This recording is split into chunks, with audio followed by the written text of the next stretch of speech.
Et maintenant, tous à la salle des fêtes. Il y a du gâteau battu et du moussard.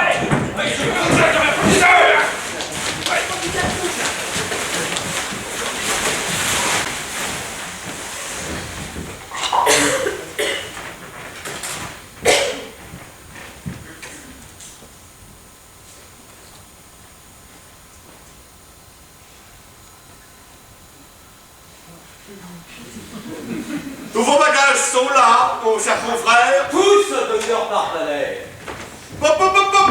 Jean les casera près de lui.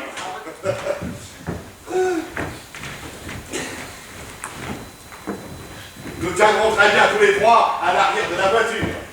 La carrosserie est si spacieuse, des strapontins si confortables. Ah, ce n'est pas la construction étriquée de maintenant. Je vous recommande cette caisse. J'y ai logé quelques appareils qui sont fragiles. Ouais.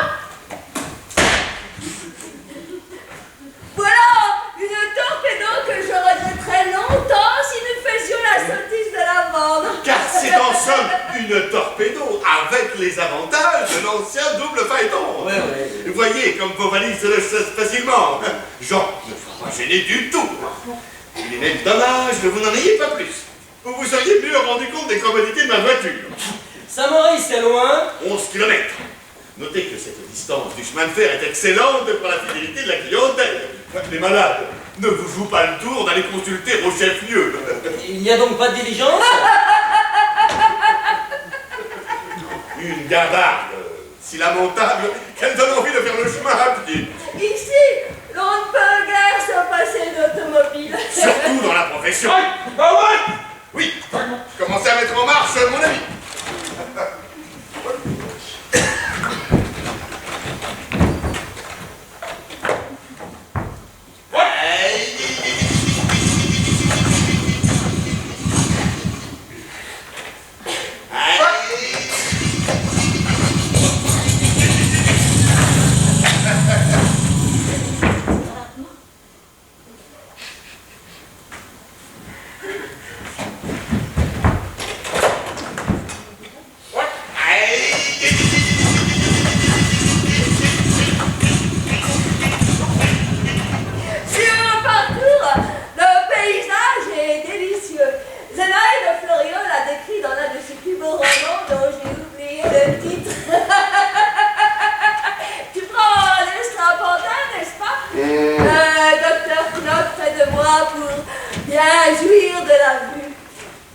La carrosserie est assez vaste pour que 3 personnes se sentent à l'aise sur la banquette d'arrière. Mais il faut pouvoir s'étaler lorsqu'on contemple un panorama. Oui, tout va bien. L'injection d'essence est terminée. Dans les 2 cylindres. Avez-vous pensé à essuyer un peu les bougies? Allez, si tu étais prudent après une étape de 11 km. Bon, enveloppez bien le carburateur. Pop, pop, pop, pop. Un vieux foulard, il vaudrait mieux que ce chiffon.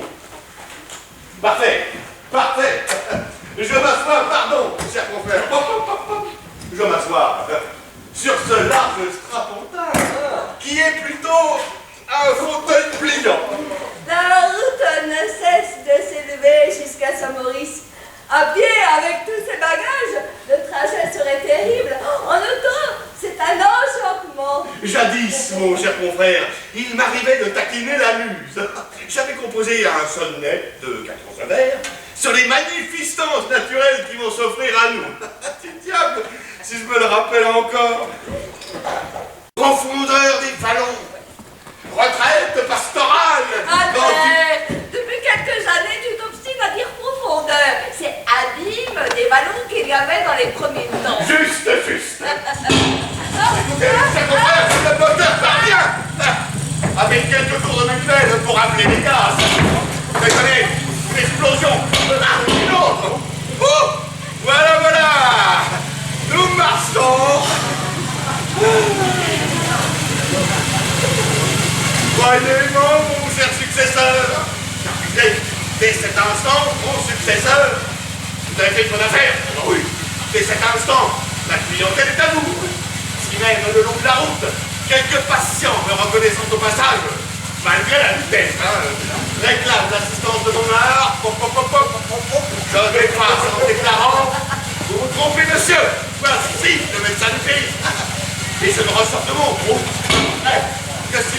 formellement à une consultation contradictoire. Et vous avez eu la chance de tomber sur un homme qui voulait s'offrir un coup de tête. Oh, Marie s'était juré de finir sa carrière dans une grande ville. Lancé au champ du cygne sur un vaste théâtre. Vanité un peu ridicule, n'est-ce pas? J'aurais même Paris, avec ce contenterait de Lyon. Au lieu d'achever de faire tranquillement porter d'ici. Ne vous moquez pas trop de moi, mon cher confrère. C'est grâce à cette totale que vous avez ma clientèle pour un morceau de pain. Vous trouvez? C'est l'évidence même. En tout cas, je n'ai guère marchandé. Certes, et votre rondeur m'a plu. J'ai beaucoup aimé aussi votre façon de traiter par correspondance. Et de ne venir sur place qu'avec le marché en poche. Cela m'a semblé chevaleresque, même américain. En tout cas, je puis bien vous féliciter de l'aubaine, car c'en est une clientèle égale sans un coup. Pas de concurrent. Un pharmacien qui ne sort jamais de son rôle. Aucune occasion de dépense. Pas une seule distraction coûteuse. Dans 6 mois, vous aurez économisé le double de ce que vous devez à mon mari. Oh. Et je vous accorde 4 échéances trimestrielles pour vous libérer. Dans les rhumatismes de ma femme, je crois que j'aurais fini par vous dire non. Madame Barbalet est rhumatisante. Hélas, Le climat, quoique très salubre en général, ne lui valait rien en particulier. Et y a-t-il beaucoup de rhumatisants dans le pays? Mais dites, mon cher confrère, qu'il n'y a que des rhumatisants. Voilà qui me semble d'un grand intérêt. Ah oui, pour qui vous êtes étudié le rhumatisme? Je pensais à la clientèle. Ah, pour ça non. Les gens d'ici n'auraient pas plus l'idée d'aller chez le médecin pour un rhumatisme que vous iriez chez le curé pour faire pleuvoir. Et c'est pas chaud. regardez le texte, comme le point de vue est ravissant. On se croirait en Bien, précisément. Je vais vous proposer un peu d'arrêt, ici. Mais pourquoi? Le panorama, n'en vaut-il pas la peine? Mais si tu veux t'arrêter, c'est encore plus joli un peu plus haut.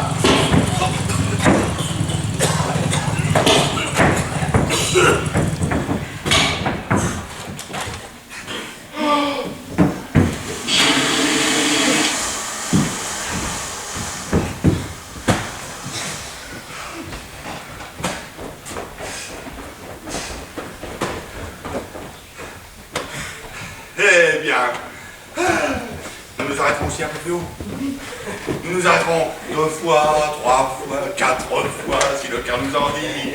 Dieu merci, nous ne sommes pas des chauffards. Observez, mon cher confrère, avec quelle douceur cette voiture vient de stopper. Et comme là-dessus, vous restez constamment maître de votre vitesse. Point capital dans un pays montagneux. Mais s'il n'y a rien à faire du côté des rhumatismes, on doit se rattraper avec les pneumonies et les pleurésies.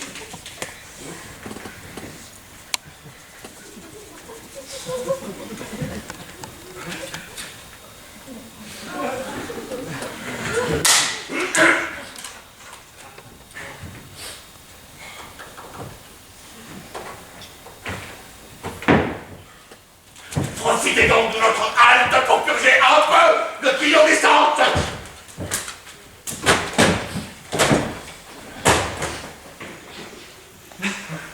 Vous me parliez, mon cher confrère, des pneumonies et des pleurésies. Elles sont rares. Et le climat est rude, vous le savez. Tous les nouveau-nés chétifs meurent dans les 6 premiers mois. Sans que le médecin ait intervenu, bien entendu. Ceux qui survivent sont des gaillards purs 5 000. Toutefois, nous avons des apoplectiques et des cardiaques. Ils s'en doutent pas une seconde. Et ils meurent foudroyés, vers la 50aine. Et pardon, soignons les morts subites que vous avez pu faire fortune. Évidemment. Il nous reste d'abord la grippe. Non, pas la grippe banale, qui ne les inquiète en aucune façon et qu'ils accueillent même avec faveur. Parce qu'ils prétendent qu'elle fait sortir les humeurs viciées. Non, je pense aux grandes épidémies mondiales. Donc, c'est comme le vent de la comète. S'il faut que j'attende la prochaine épidémie mondiale. Moi qui vous parle, j'en ai vu 2. Celle de 89-90 et celle de 1918. En 1918, nous avons ici une très grosse mortalité. Plus relativement que dans les grandes villes, hein. N'est-ce pas? Tu avais comparé les chiffres. Avec notre pourcentage, nous laissions derrière nous 83 départements. Et il s'était fait soigner. Oui, et surtout vers la fin. Et nous avons eu de très belles rentrées à la Saint-Michel. Te plaît-il? Ici, les clients vous payent à la Saint-Michel. Mais quel est le sens de cette expression? Est-ce un équivalent des calendes grecques ou de la Saint-Glinglin? Mais qu'allez-vous penser, mon cher confrère? La Saint-Michel est une des dates les plus connues du calendrier. Et elle correspond à la fin septembre. Et nous sommes au début d'octobre. Ouais. Vous, au moins, vous avez su choisir votre moment pour vendre. Mais voyons, et si quelqu'un vient vous trouver pour une simple consultation, il vous paye bien séance tenante, hein? Non, à la Saint-Michel, c'est l'usage. S'il ne vient que pour une consultation seule et unique, hein, si vous ne le revoyez plus de toute l'année. À la Saint-Michel. À la Saint-Michel? Ouais! Voilà ça vous fait! D'ailleurs, les gens viennent presque toujours pour une seule consultation. Mais oui, Qu'est-ce que vous faites des clients réguliers? quel client régulier? Et ceux qu'on visite plusieurs fois par semaine, ou plusieurs fois par mois? Tu entends ce que dit le docteur? Des clients comme on a le boulanger ou le boucher. Le docteur est comme tous les débutants, il se fait des illusions. Non, croyez-moi, mon cher confrère, vous avez ici le meilleur type de clientèle, celle qui vous laisse indépendant. Indépendant. Oh, vous en avez bonne. Mais je l'explique, je veux dire, vous n'êtes pas à la merci de quelques clients, hein, susceptibles de guérir d'un jour à l'autre et dont la perte fait chavirer votre budget. Non, dépendant de tous. Vous ne dépendez de personne, voilà. En d'autres termes, j'aurais dû apporter une provision d'asticots et une canne à pêche. Mais peut-être trouve-t-on ça là-haut. Ah, la situation commence à devenir limpide. Mon cher confrère, vous m'avez cédé pour quelques billets de ligne que je vous dois encore une clientèle de tout point assimilable à cette voiture, dont on peut dire qu'à 19 francs, elle ne serait pas chère, mais à 25, elle est au-dessus de son prix. Tenez, comme j'aime à faire les choses largement, je vous en donne 30. 30 francs. Demain, un torpedo. Je ne lâcherai pas pour 6 000. Je m'y attendais. Je ne pourrais donc pas acheter cette voiture. Non, si au moins vous me faisiez une offre sérieuse. C'est dommage. Je comptais la transformer en bail breton. Quant à votre clientèle, j'y renoncerai avec la même absence d'amertume s'il en était temps encore. Donc, laissez-moi vous dire, mon cher confrère, que vous êtes victime d'une fausse impression. Moi, je croirais volontiers que c'est plutôt de vous que je suis victime. Enfin, je n'ai pas coutume de geindre. Et quand je suis roulé, je ne m'en prends qu'à moi. Roulé? Mais protège mon ami, protège! Je voudrais surtout détromper le docteur Knock. Pour vos échéances, elles ont le tort d'être trimestrielles dans un climat où le client est annuel. Hein. Il faudra corriger ça. De toute façon, ne vous tourmentez pas à mon propos, je déteste avoir des têtes. Mais c'est en somme beaucoup moins douloureux qu'un lavabo, par exemple. Comment? Ou qu'un simple furoncle à la fesse. Vous ne voulez pas nous payer aux dates convenues. Je brûle de vous payer, madame. Mais je n'ai aucune autorité sur l'almanach et il est au-dessus de mes forces de faire changer de place la Saint-Glinglin. La Saint-Michel. La Saint-Michel. Mais vous avez bien des réserves. Aucune.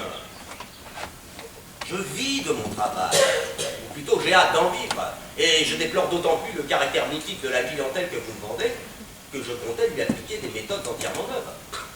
Bon, il est vrai que le problème ne fait que changer d'aspect. En ce cas, mon cher confrère, vous seriez 2 fois coupable de vous abandonner à un découragement prématuré, qui n'est que la rançon de votre inexpérience. Certes, la médecine est un riche terroir. Les moissons n'y lèvent pas toutes seules. Vos rêves de jeunesse vous ont un peu leurré. Votre propos, mon cher confrère, fourmille d'inexactitude. D'abord, j'ai 40 ans. Mes rêves, si j'en ai, ne sont pas des rêves de jeunesse. Soit, mais vous n'avez jamais exercé. Autre erreur. Comment? Ne m'avez-vous pas dit que vous veniez de passer votre thèse l'été dernier? Et 32 pages in octavo sur les prétendus états de santé. Avec cette épigraphe que j'ai attribuée à Claude Bernard. Les gens bien portants sont des malades qui s'ignorent. Nous sommes d'accord, mon cher confrère. Sur le fond de ma théorie. Non, sur le fait que vous êtes un débutant. Pardon, mes études sont en effet toutes récentes. Mais mon début dans la pratique de la médecine date de 20 ans. Quoi? Vous étiez officier de santé? Depuis le temps qu'il n'en reste plus. Non, j'étais bachelier. Bon, il n'y a jamais eu de bachelier de santé. Bachelier S-lettres, madame. Vous avez donc pratiqué sans titre et clandestinement. La face du monde, au contraire, et non pas dans un trou de province. Mais sur un espace d'environ 7000 km. Je ne vous comprends pas. C'est pourtant simple.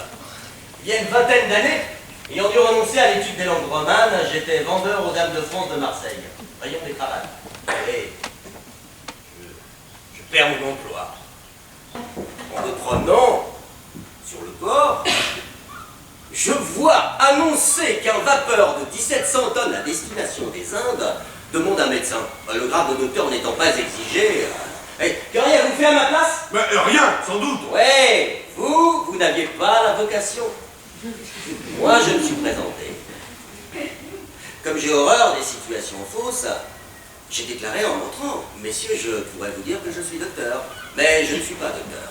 Et je vous avouerai même quelque chose de plus grave. Je ne sais pas encore quel sera le sujet de ma thèse.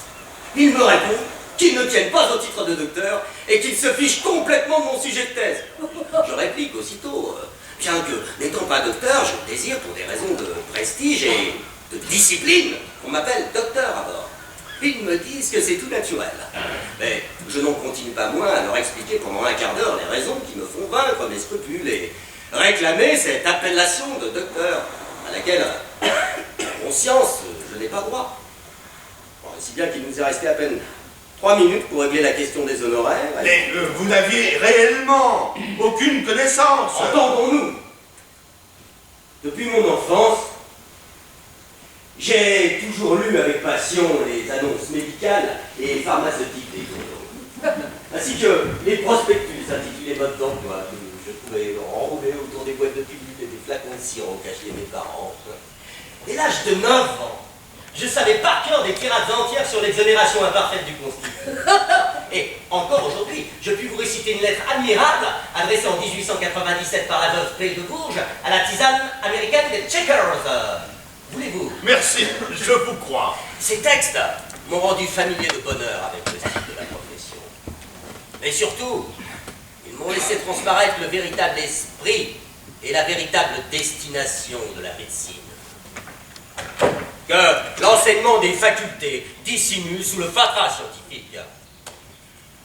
Je puis dire qu'il y a 12 ans, j'avais déjà un sentiment médical correct. Ma méthode actuelle en est sortie. Vous avez une méthode. Je serais curieux de la connaître. Je ne fais pas de propagande. D'ailleurs, il n'y a que les résultats qui comptent. Aujourd'hui, de votre propre aveu, vous me livrez une clientèle nulle. Nul. Pardon. Mais Pardon. revenez voir dans un an ce que j'en aurais fait. La preuve sera péremptoire. En obligeant, à partir de 0, vous accroissez l'intérêt de l'expérience. Bonjour. Bonjour. Je vois que je me mets des tasses platelles, vous savez. Mais ça bouge pas. Hey. Faites. Comme notre conversation se prolonge, j'ai dit à ce garçon d'effectuer son... Allez, ouais, je cherche pas les toiles. Voilà, nettoyage mensuel de carburateur. Ah.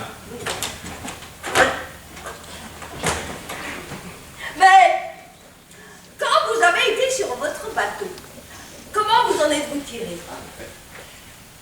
Les 2 dernières nuits avant de m'embarquer, je les ai passées à réfléchir. Mes 6 mois de pratique à bord m'ont servi à vérifier mes conceptions. C'est un peu la façon dont on procède dans les hôpitaux. Vous aviez beaucoup de gens à soigner? L'équipage et 7 passagers de conditions très modestes, 35 personnes en tout. Ah, c'est un chiffre. Et vous avez eu des morts. Aucune! C'était d'ailleurs contraire à mes principes. Je suis partisan de la diminution de la mortalité. Comme nous tous. Vous aussi. Tiens, je n'aurais pas cru. Bref, j'estime que malgré toutes les tentations contraires, nous devons travailler à la conservation du malade. Il y a du vrai dans ce que dit le docteur. Mais non mais des malades, vous en avez eu beaucoup? 35? Tout le monde alors? Ah oui, tout le monde. Mais comment le bateau a-t-il pu marcher? Un petit roulement à établir. Dites donc, maintenant, Vous êtes bien réellement docteur? Non, parce qu'ici, le titre est exigé, hein, et vous nous causeriez de gros ennuis. Si vous n'étiez pas réellement docteur, il vaudrait mieux nous le confier tout de suite. Je suis bien réellement et bien doctoralement docteur. Quand j'ai vu mes méthodes confirmées par l'expérience, je n'ai eu qu'une hâte, c'est de les appliquer sur la terre ferme. Et en grand, je n'ignorais pas que le doctorat est une formalité indispensable. Mais vous nous disiez que vos études étaient toutes récentes. Je n'ai pas pu les commencer dès ce moment-là. Pour vivre, j'ai dû quelque temps m'occuper du commerce des arachides. Qu'est-ce que c'est? L'arachide s'appelle aussi cacahuète. Cacahuète. Oh madame, je n'ai jamais été marchand panier. J'avais créé un office central où les revendeurs venaient s'approvisionner. Je serais millionnaire si j'avais continué cela 10 ans. Mais c'était très fastidieux. D'ailleurs, presque tous les métiers sécrètent l'ennui à la longue, comme je m'en suis rendu compte par moi-même. Il n'y a de vrai, décidément, que la médecine, peut-être aussi la politique, la finance et le sacerdoce, que je n'ai pas encore essayé. Et vous pensez appliquer vos méthodes ici? Si je ne le pensais pas, madame, je prendrais mes jambes à mon cou et vous ne me rattraperiez jamais. Évidemment, je préférerais une grande ville. Ah, Toi qui vas à Lyon, ne pourrais-tu pas demander quelques renseignements au docteur? Cela n'engage à rien. mais le docteur Cunoff ne semble pas tenir à la divulguer. Pour vous être agréable, je puis vous proposer l'arrangement suivant. Au lieu de vous payer, Dieu sait quand en espèces, je vous paye en nature. C'est-à-dire que je vous prends 8 jours avec moi et je vous initie à mes procédés. Vous plaisantez, mon cher confrère. C'est peut-être vous qui m'éclairez dans 8 jours pour me demander conseil. Je n'attendrai pas jusque-là, je compte bien obtenir de vous aujourd'hui même plusieurs indications très utiles. Disposez-moi, mon cher confrère. Est-ce qu'il y a un tambour de ville là-haut? C'est-à-dire un homme qui joue du tambour et qui fait des annonces au public. Parfaitement. Il y a un tambour de ville. La municipalité ne charge certains avis. Les seuls particuliers qui recourent à lui sont les gens qui ont perdu leur porte-monnaie, ou encore quelques marchands forains qui soldent un déballage de faïence et de porcelaine. Bon, Saint-Maurice, à combien d'habitants? 3500 dans l'agglomération, je crois, et près de 6000 dans la commune. Et l'ensemble du canton? Le double au moins. La population est pauvre? Très à l'aise, au contraire, et même riche. Il y a de grosses fermes, beaucoup de gens vivent de leur rente ou du revenu de leur domaine. Terriblement avare, d'ailleurs. Il y a de l'industrie? Fort peu. Du commerce? Ce ne sont pas les boutiques qui manquent. Et les commerçants sont-ils très absorbés par leurs affaires? Ma foi, non. Pour la plupart, ce n'est qu'un supplément de revenus. Et surtout une façon d'utiliser les loisirs. D'abord, pendant que la femme garde la boutique, le mari se promène. Ou réciproquement. Oh, tu avoueras que c'est plus souvent le mari. D'abord, les femmes ne sauraient guère où aller, tandis que pour les hommes, il y a la chasse, la pêche, les parties de quilles, en hiver, le café. Les femmes sont-elles très pieuses? Alors, la question a pour moi son importance. Beaucoup vont à la messe. Mais Dieu tient-il une place considérable dans leur pensée quotidienne? Quelle idée. Parfait. Il n'y a pas de grand vice. Que voulez-vous dire Opium, cocaïne, messe noire, sodomie, conviction politique. Vous mélangez des choses si différentes. Jamais entendu parler d'opium, ni de messe noire. Quant à la politique, on s'intéresse, comme partout. Et en connaissez-vous qui feraient retirer la plante des pieds de leur père et mère en faveur du scrutin de liste ou de l'impôt sur le Oh, revenu? Dieu merci, ils n'en sont pas là. Et l'adultère Quoi donc? a-t-il pris là-haut? Un développement exceptionnel est-il l'objet d'une activité intense? Mais vos questions sont extraordinaires. Il doit y avoir, comme ailleurs, des maris trompés, et sans excès. D'abord, c'est très difficile. Les gens vous surveillent tellement. Bon. Et vous ne voyez rien d'autre à me signaler? Tiens, par exemple, dans l'ordre des sectes, des superstitions, des sociétés secrètes. À un moment, plusieurs de ces dames ont fait du spiritisme. L'on se réunissait chez la notairesse et l'on faisait parler le guérisseur. Mais c'est mauvais, ça mauvais, détestable. Mais je crois bien qu'elles ont cessé. Tant mieux. Et pas de sorciers non plus? sont dans le bouc, qui guérit par l'imposition des mains. Autrefois peut-être, mais plus maintenant. En somme, l'âge médical peut commencer. Mon cher confrère, serait-il inhumain de demander à ce véhicule un nouvel effort? J'ai une hâte incroyable d'être à Saint-Maurice. Cela vous vient bien brusquement? Mon cher confrère, j'ai le sentiment que vous avez gâché là-haut une situation magnifique. Et pour parler votre style, fait laborieusement pousser des chardons là où vous voulez croître un verger plantureux. Non, c'est couvert d'or que vous en devez partir. Les fesses calées sur un matelas d'obligation. Vous, madame, avec 3 rangs de perles au cou. Tous deux à l'intérieur d'une étincelante limousine. Et non point sur ce monument des premiers efforts du génie moderne. Vous plaisantez, Oh, docteur? la plaisanterie serait cruelle, madame. Totalement! Mais j'entends que le docteur Knock est un chimérique. Et de plus, un cyclotimique. Mais il est le jeu d'impression extrême. Tantôt le poste ne valait pas de sous, maintenant c'est un pactole. Toi aussi, tu es trop sûr de toi. Ne t'ai-je pas souvent dit qu'à Saint-Maurice, en sachant s'y prendre, on pouvait faire mieux que végéter? Bon. Je reviendrai dans 3 mois pour la première échéance et nous verrons où en est le docteur Knock. C'est cela, revenez dans 3 mois, nous aurons le temps de causer. Mais je vous en supplie, partons tout de suite.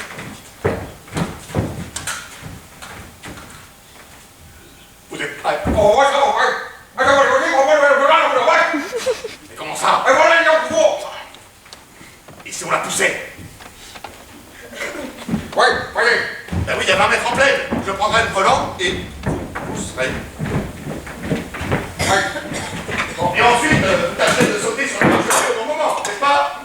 Donc, en voiture, mon cher confrère, en voiture! Ah, c'est moi qui vais conduire!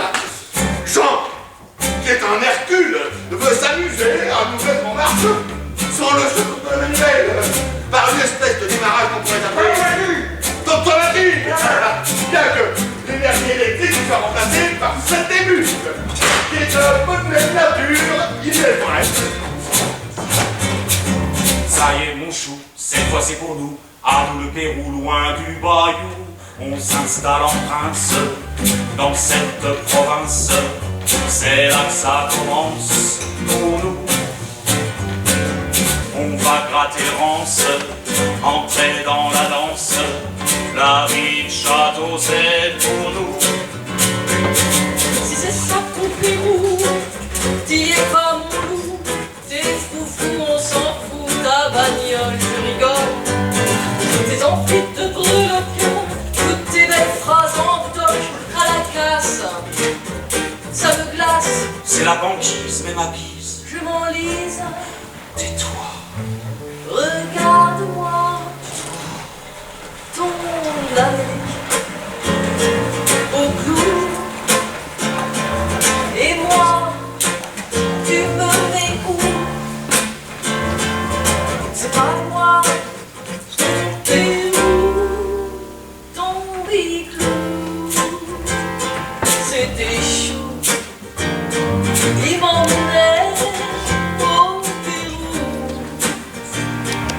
Mon bicycle c'était chic, il t'emmenait au Mexique. Le camping c'est standing, toi en room servicing. Buffet à volonté et 3 fois du dessert. Fallait voir le niveau du grand art culinaire. L'amour s'est sous-tente. L'amour s'use sous la clim. Les vacances sans frime, c'était salon sublime. C'est mon loup à mon cou, c'est mon cul au Pérou. C'est tes yeux qui me voient, regarde-moi. C'est ta voix qui me noie, c'est l'horizon sous moi. Si c'était nous le Pérou, moi ton Machu Picchu. Mon cul est voyageur, car mon cœur est vaincu. Il attend du meilleur et t'es parvenu. Paris c'est ici, oui le Pérou c'est nous. Regarde-moi, Sans toi je fane. regarde-moi, sans quoi je panne. Mon biclou, C'était chou. il nous emmenait au Pérou. Au Mexique c'était chic, il m'emmenait au Mexique. Le camping c'est historique, toi en room servicing. Buffet à volonté et 3 fois du dessert. Fallait voir le niveau du grand art culinaire. L'amour oh, sous la tente. L'amour s'use sous la clim. Des vacances sans film, c'était ça mon sublime.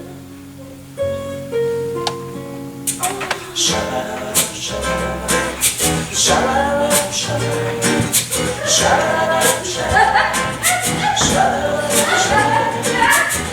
Alors c'est pas moi ton petit Pérou? Je peux pas te répondre à la chanson. Shalala, shalala, shalala, shalala.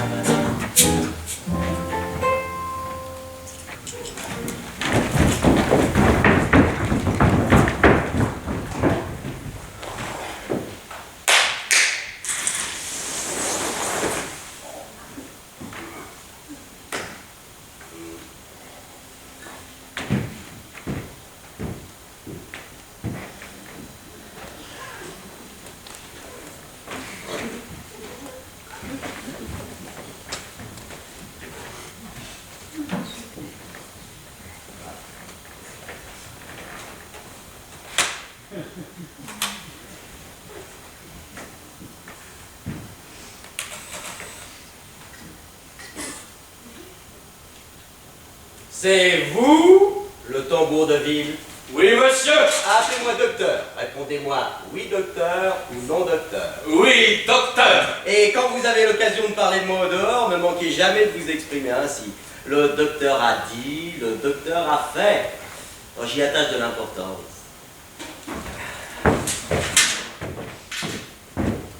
Quand vous parliez entre vous du docteur Parpalais, de quel terme vous serviez-vous? Nous disions c'est un brave homme, mais il n'est pas bien fort. C'est pas ce que je vous demande.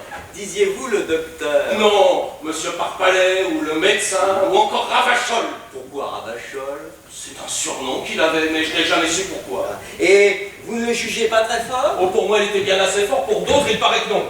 Tiens, Quand on allait le voir, il ne trouvait pas. qu'est-ce qu'il ne trouvait pas? Ce que vous aviez, 9 fois sur 10, il vous renvoyait en vous disant ce n'est rien du tout, vous serez sur pied demain, mon ami. Vraiment? Ou bien il vous écoutait à peine en faisant oui, oui, oui, oui, oui, et il se dépêchait de parler d'autre chose pendant 1 heure, par exemple, de son automobile. Comme si l'on venait pour ça. Il vous indiquait des remèdes de 4 sous, quelquefois une simple tisane. On sait bien que les gens qui payent 8 francs pour une consultation n'aiment pas trop qu'on leur indique un remède de 4 sous. Et le plus bête n'a pas besoin du médecin pour boire une camomille. Ce que vous m'apprenez me fait réellement de la peine. Mais, je vous ai appelé pour un renseignement. Et quel prix demandiez-vous au docteur Parpalais quand il vous chargeait d'une annonce? Il ne me chargeait jamais d'une annonce. Oh, qu'est-ce que vous me dites? Depuis 30 ans qu'il était là? Pas une seule annonce en 30 ans, je vous jure. Vous devez avoir oublié, je ne puis pas vous croire. Bref, quels sont vos tarifs? 3 francs le petit tour et 5 francs le grand tour. Ça vous paraît peut-être cher, mais il y a du travail. D'ailleurs, je conseille à monsieur de... Docteur! Je conseille au docteur, s'il n'en est pas à 2 francs près, de prendre le grand tour qui est beaucoup plus avantageux. Et quelle différence y a-t-il? Avec le petit tour, je m'arrête 5 fois devant la mairie, devant la poste, devant l'hôtel de la Clé, au carrefour des voleurs et au coin de la halle. Avec le grand tour, je m'arrête 11 fois. C'est à savoir. Bien, je prends le grand tour. Vous êtes disponible ce matin? Tout de suite, si vous voulez. Voici donc le texte de l'annonce. Je suis habitué aux écritures. Mais je préfère que vous me le lisiez une première fois.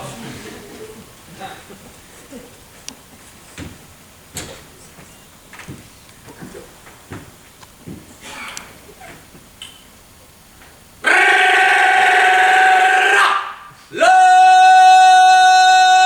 docteur Knaka, successeur du docteur Parpalais, présente ses compliments à la population de la ville et du canton de Saint-Maurice et a l'honneur de lui faire connaître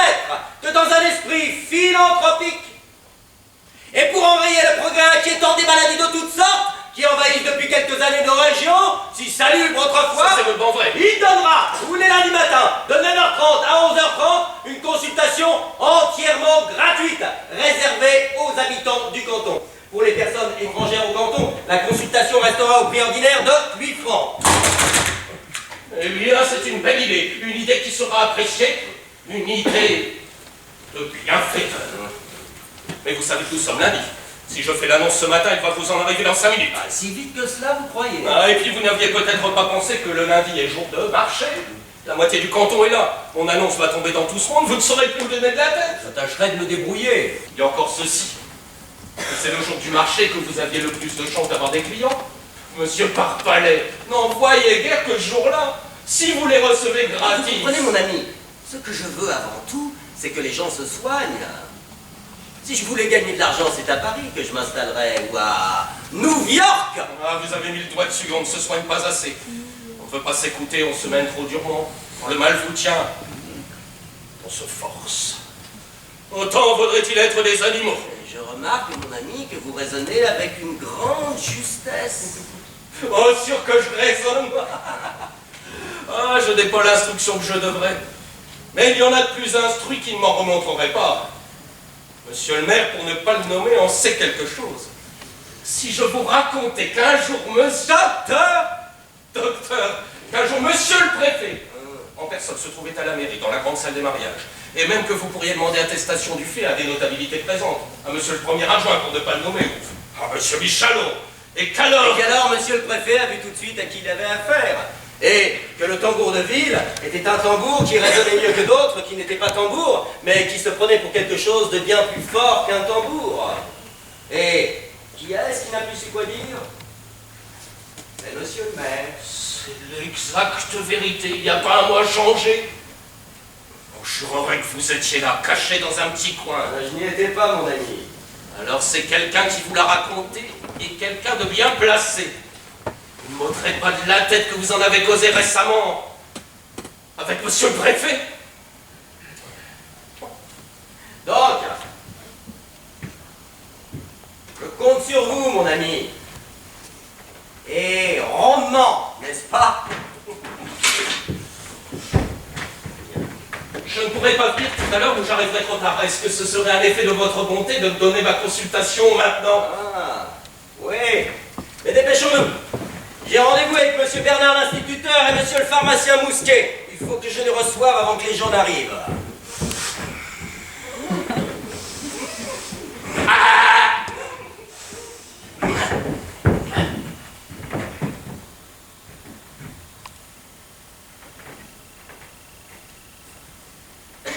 De quoi souffrez-vous? Attendez que je réfléchisse.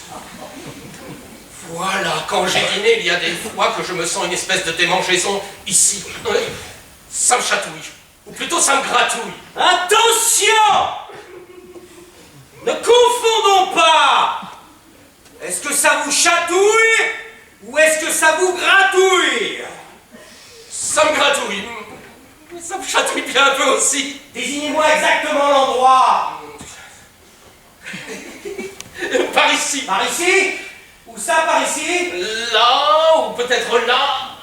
Entre les deux. Juste entre les deux? Est-ce que ce ne serait pas plutôt un rien à gauche, là où je mets mon doigt? Il me semble bien. Ça vous fait mal quand j'enfonce mon doigt? Ah! Oui. On dirait que ça me fait mal.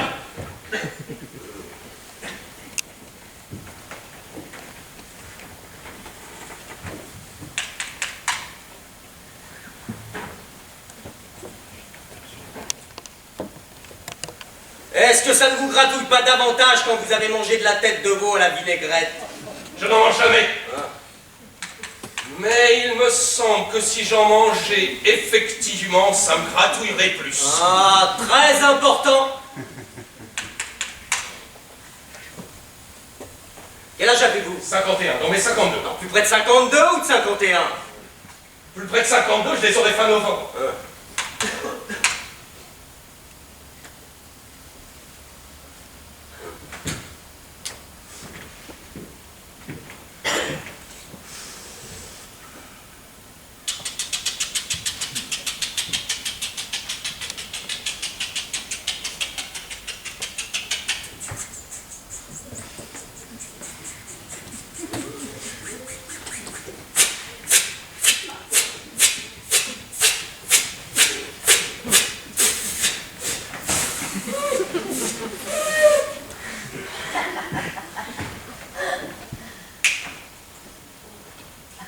ami, faites votre travail aujourd'hui comme d'habitude.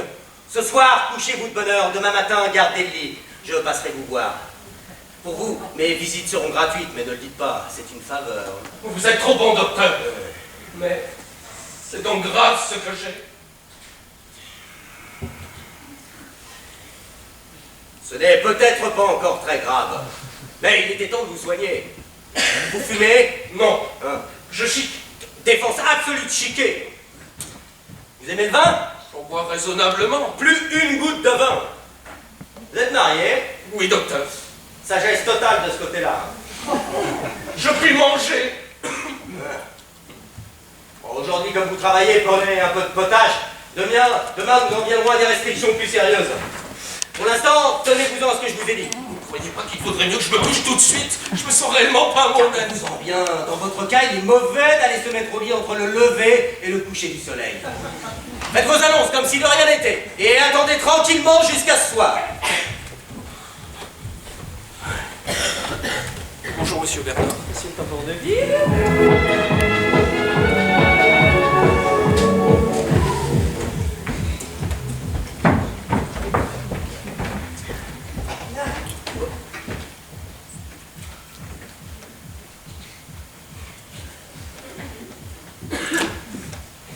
Bonjour, monsieur Bernard.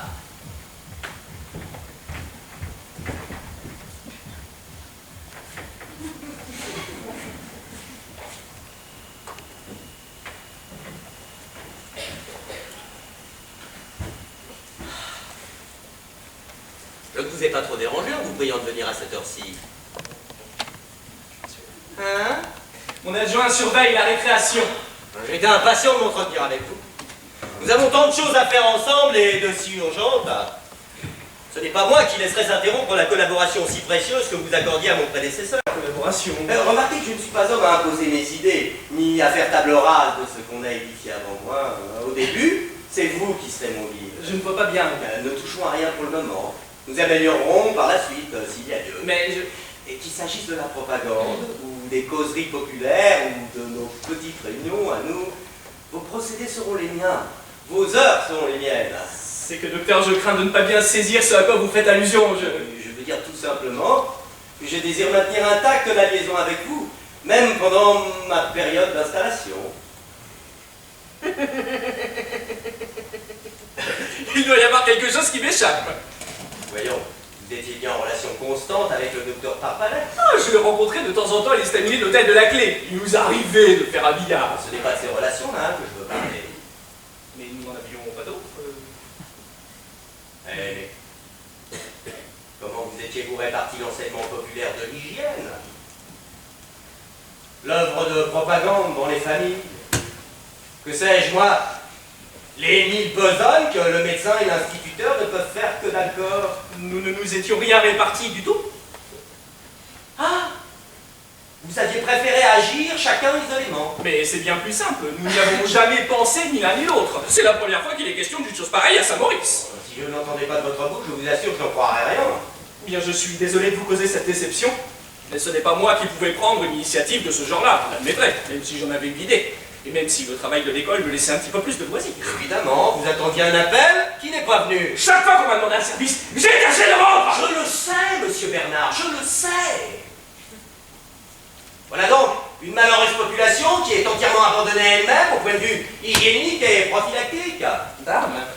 Le pari qu'ils boivent de l'eau sans penser aux milliards de bactéries qu'ils avalent à chaque gorgée. Oh, certainement. Savent-ils même ce que c'est qu'un microbe? J'en doute fort. Quelques-uns connaissent le mot, mais de se figurer qu'il s'agit d'une espèce de mouche. C'est effrayant. Alors écoutez, cher monsieur Bernard, nous ne pouvons pas, nous deux, réparer en 10 jours des années de, disons, d'insouciance. Mais il faut faire quelque chose. Je n'y refuse pas, docteur. Je crains seulement de ne pas vous être un bon secours. Monsieur Bernard, quelqu'un qui est bien renseigné sur vous m'a révélé que vous aviez un grave défaut, la modestie.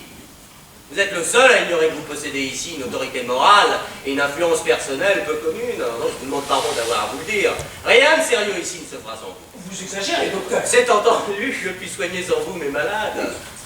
Mais la maladie, qui est-ce qui m'aidera à la combattre? À la débusquer? Qui est-ce pièce qui instruira ces pauvres gens sur les périls de chaque seconde qui assiège leur organisme. Enfin, qui leur apprendra qu'on ne doit pas attendre d'être mort pour appeler le médecin. Ils sont très négligents, n'en disconvient pas. Commençons par le commencement. J'ai ici la matière de plusieurs causeries de vulgarisation. Des notes très complètes, de bons clichés et une lanterne. Vous arrangerez tout cela comme vous savez le faire. Tenez, pour débuter, une petite conférence, tout écrit, ma foi, et très agréable sur la fièvre typhoïde. Les formes insoupçonnées qu'elle prend. Ces véhicules innombrables. Eau, pain, lait, coquillages, légumes, salades, poussière, haleine, etc. etc. Et cela, les mois durant lesquels elle couvre sans se trahir. Les accidents mortels qu'elle déchaîne soudain.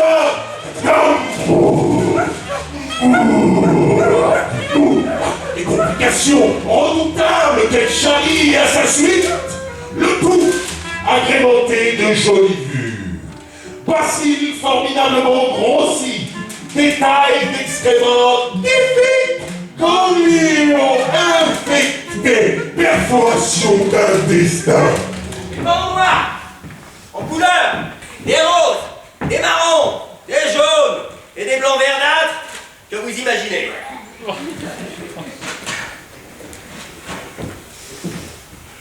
C'est que je suis très impressionnable. Si je me plonge là-dedans, je n'endormirai plus. Voilà justement ce qu'il faut. Je veux dire, voilà l'effet de saisissement que nous devons porter jusqu'aux entrailles de l'auditoire. Vous, monsieur Bernard, vous vous y habituerez. Qu'ils n'endorment plus. Car leur tort, c'est de dormir dans une sécurité trompeuse dont les réveille trop tard, le coup de foudre de la maladie. Je n'ai pas déjà une santé si solide. Mes parents ont eu beaucoup de peine à m'élever. Bon, je sais bien que ce beau cliché, tous ces microbes ne sont qu'en reproduction, mais enfin, Pour ce que notre première petite conférence aurait laissé froid, j'en tiens à une autre dont le titre n'a l'air de rien. Les porteurs de germes. Il y est démontré, clair comme le jour, à l'aide de cas observés, qu'on peut se promener avec une figure ronde, une langue rose, un excellent appétit, et receler dans tous les replis de son corps des trillions de bacilles de la dernière virulence capables d'infecter un département. Fort de la théorie et de l'expérience, j'ai le droit de soupçonner le premier venu d'être un porteur de germes. Vous, par exemple. Absolument, rien de tout que vous n'en êtes pas un. moi, docteur, Je serais curieux de connaître quelqu'un qui, au sortir de cette deuxième petite causerie, se sentirait d'humeur à batifoler. vous pensez que moi, docteur, je suis un porteur de germes? Enfin, tout spécialement. J'ai pris un exemple. Mais, j'entends la voix de monsieur Mousquet. À bientôt, cher monsieur Bernard.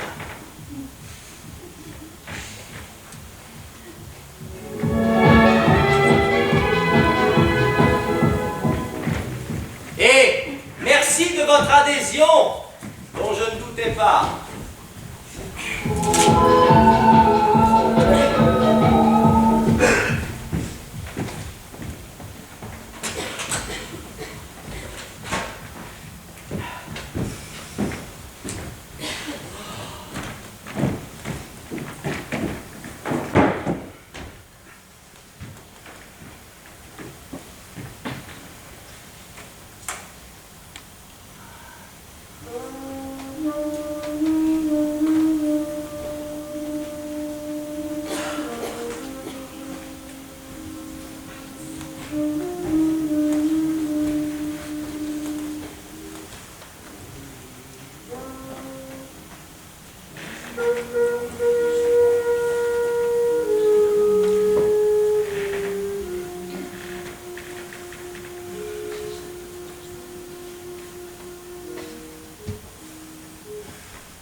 monsieur Mousquet.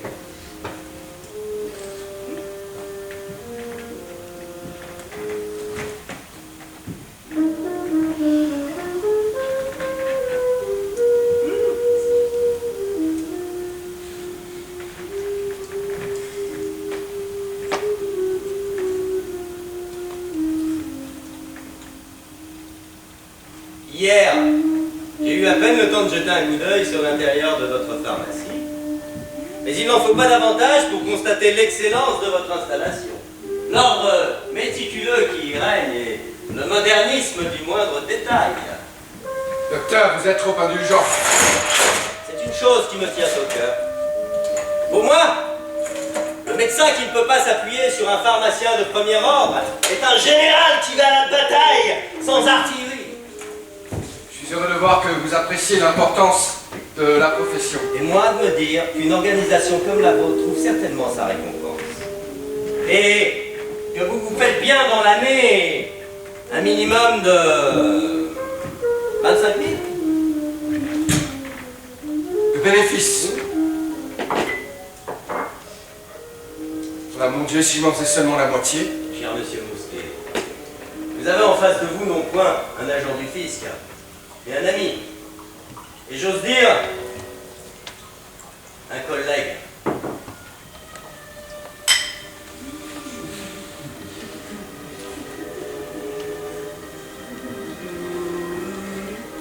Docteur, je ne vous fais pas l'injure de me méfier de vous, je vous ai malheureusement dit la vérité. J'ai toutes les peines du monde à dépasser les 10 000. Savez-vous bien que c'est scandaleux? Oh, dans ma pensée, le chiffre de 25 000 était un minimum. Vous n'avez pourtant pas de concurrent. Aucun. Après de s'inclure à la honte. Alors quoi, des ennemis?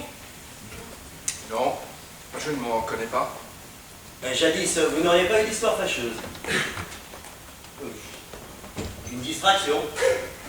Oh, 50 grammes de laudanum en place d'huile de raisin, c'est si vite fait. Non, pas le plus minime incident, je vous prie de le croire, en 14 années d'exercice.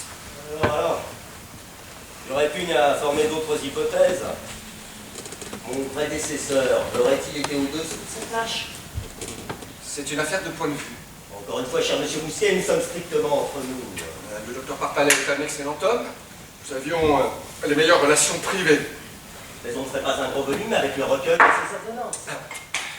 Vous l'avez dit. Je rapproche tout ce que je sais de lui maintenant, j'en arrive à me demander s'il croyait en la médecine.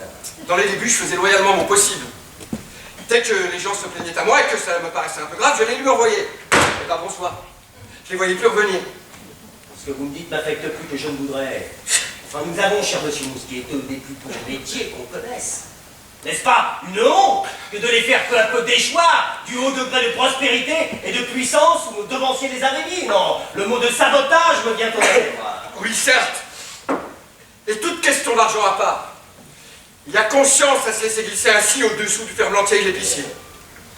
Et je vous assure, docteur, que ma femme serait bien empêchée de se payer les chapeaux et les bas de soie que la femme du ferblantier arbore semaine et dimanche. Et vous, cher ami, vous me faites mal. C'est comme si j'entendais dire que la femme d'un président de chambre est réduite à laver le linge de sa boulangère pour avoir du pain. Si Madame Mousquet était là, vos paroles lui iraient à l'âme. Dans un canton comme celui-ci, nous devrions, vous et moi, ne pas pouvoir suffire à la besogne. C'est juste. Je pose en principe que tous les habitants du canton sont ipso facto nos clients désignés. Tous, c'est beaucoup demandé. Je dis tous. Oui, bon, il est vrai qu'à un moment ou l'autre de sa vie, chacun peut devenir notre client par occasion. Par occasion, pas du tout. Client régulier, client fidèle.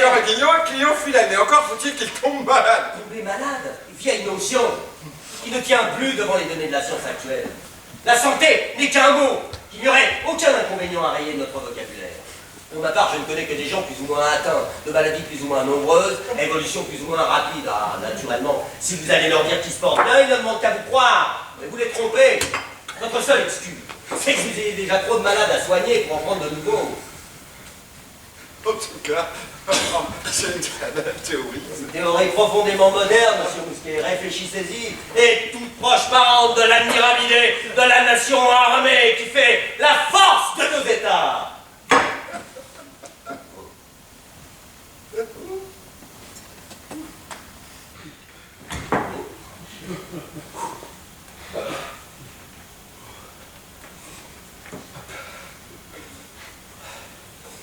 Vous êtes un penseur, vous, docteur Knock.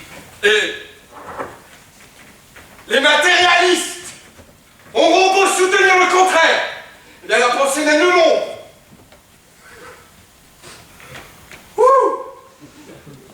Écoutez-moi, je suis peut-être présomptueux, la mère des illusions me sont peut-être réservées.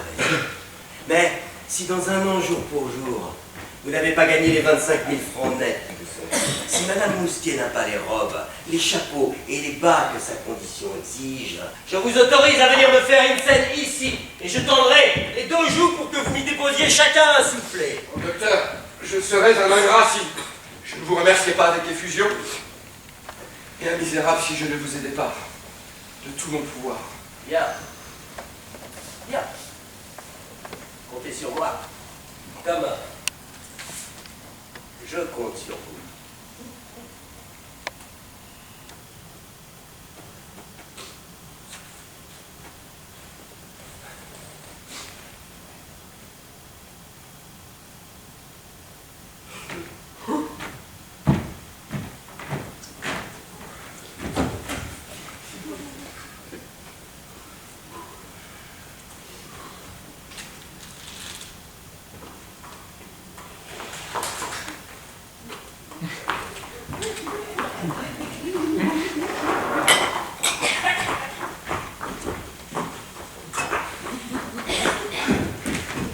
Ah, voici les consultants. Une douzaine déjà. Et prévenez les nouveaux arrivants qu'après 11h30, je ne puis plus recevoir personne. Hein. Au moins en consultation gratuite.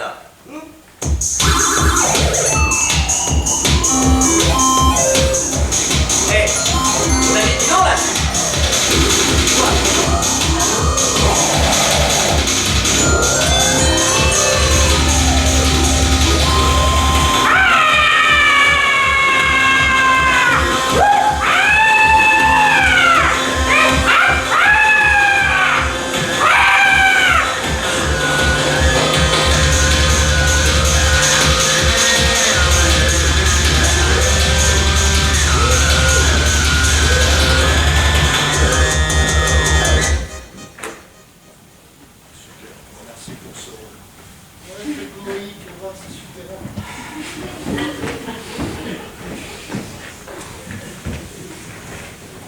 C'est vous qui êtes la première, madame. Vous êtes bien du canton?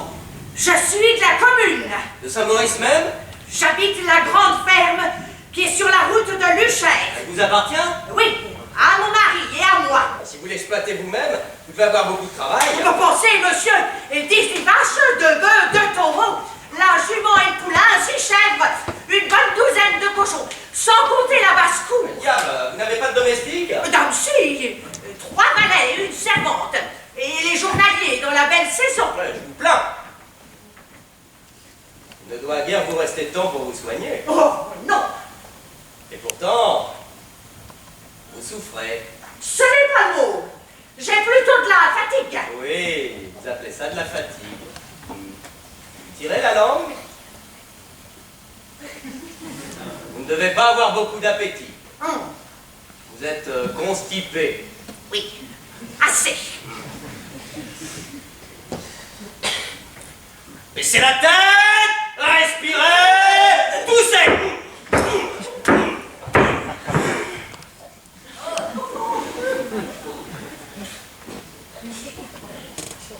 Vous n'êtes jamais tombé d'une échelle étant petite?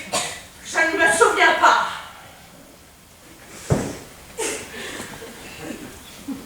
Vous n'avez jamais mal ici le soir en vous couchant? Une espèce de courbature. Oui, des fois. Ah.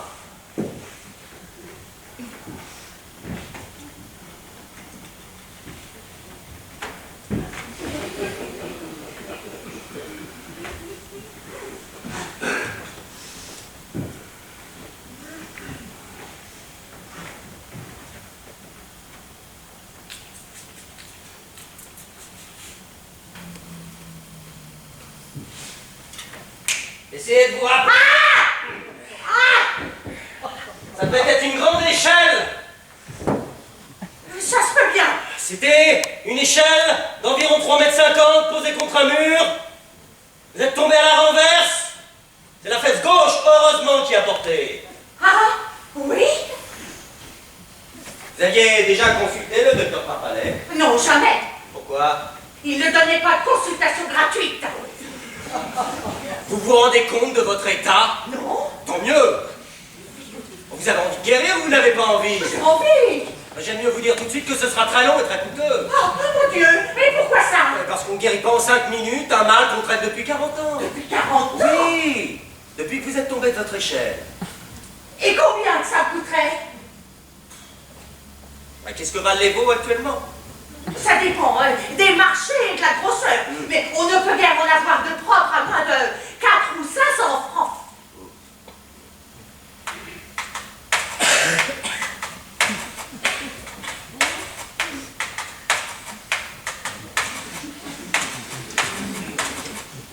Et les cochons gras? Il y en a qui font plus de 1000.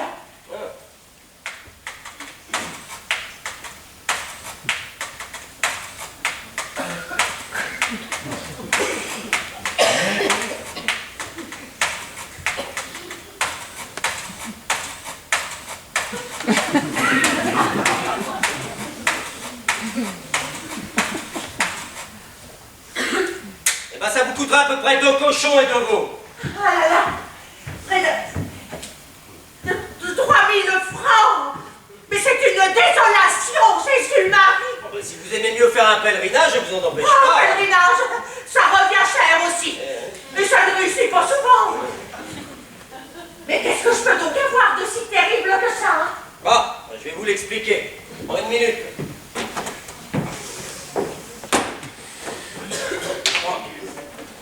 Voici votre moelle épinière.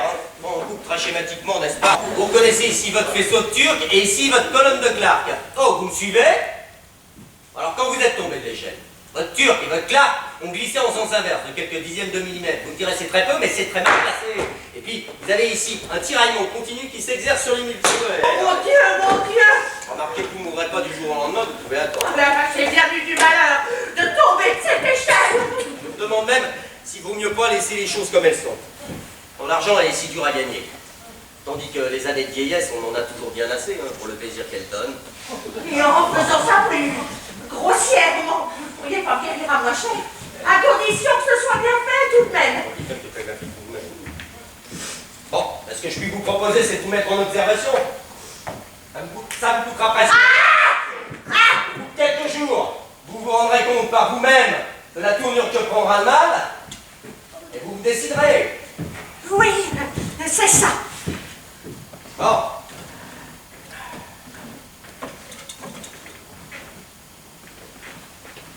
Vous allez rentrer chez vous. Vous êtes venu en voiture. Non, à pied. Il faudra tâcher de trouver une voiture. Vous vous coucherez en arrivant. Une chambre où vous serez seul autant que possible. Et faites fermer les volets et les rideaux pour que la lumière ne vous gêne pas. Défendez qu'on vous parle. Bon. Aucune alimentation solide pendant une semaine. Un verre d'eau Vichy toutes les 2 heures. À la rigueur, une moitié de biscuits matin et soir, trempé dans un doigt de lait. Non mais j'aimerais autant que vous passiez de biscuits. Alors, vous ne direz pas que je vous ordonne des remèdes coûteux. À la fin de la semaine, nous verrons comment vous vous sentez. Si vous êtes gaillard, si vos forces et votre gaieté sont revenues, c'est que le mal est moins sérieux qu'on pouvait croire, et je serai le premier à vous rassurer. Bon, si au contraire, vous éprouvez une faiblesse générale, des lourdeurs de tête et une certaine paresse à bouffer, l'hésitation ne sera plus permise. Et nous commencerons le traitement. C'est convenu? Comme vous voudrez. Bon, je rappelle mes prescriptions sur ce bout de papier.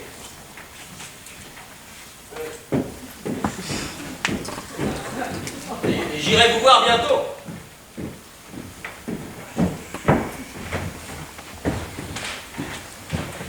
Mariette, aidez madame à descendre l'escalier et à trouver une voiture. Oh non!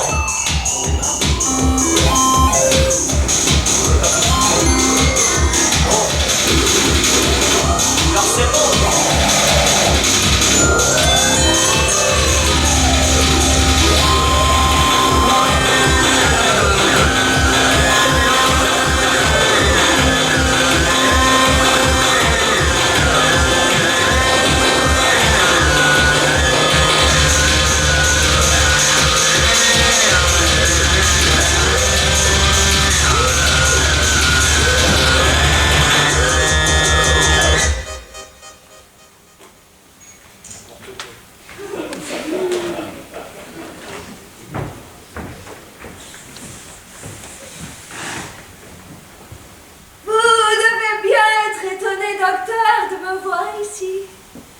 Un peu étonné, madame.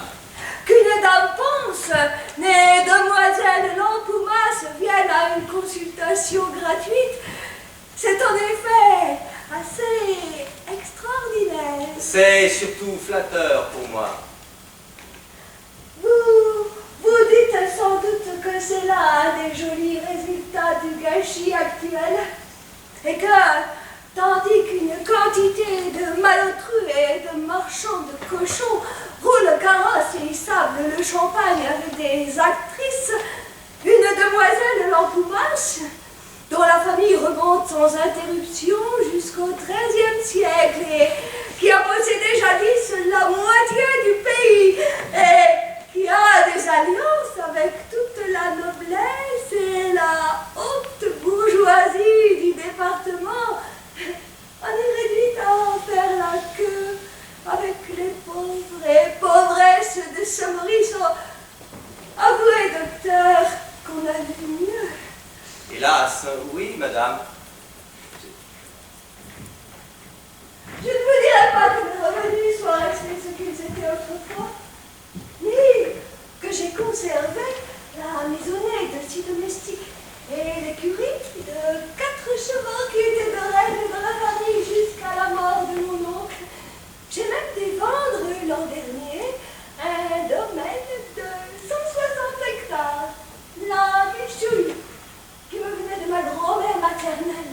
Ce nom de la Michouille a des origines gréco-latines, à ce que prétend monsieur le curé délivré de Lycodium, et voudrait dire haine du champignon.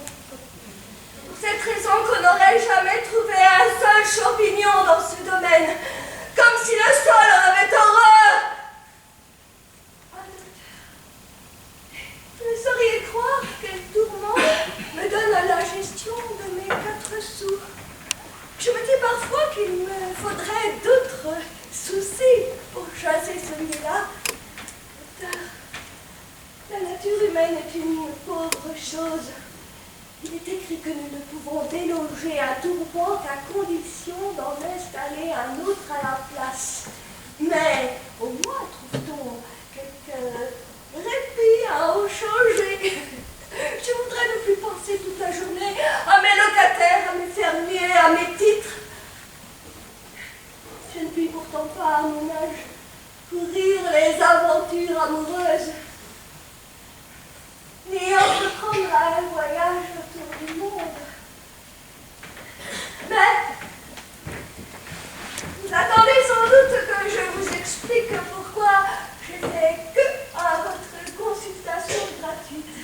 Quelle que soit votre raison, madame, elle est très certainement excellente. Voilà.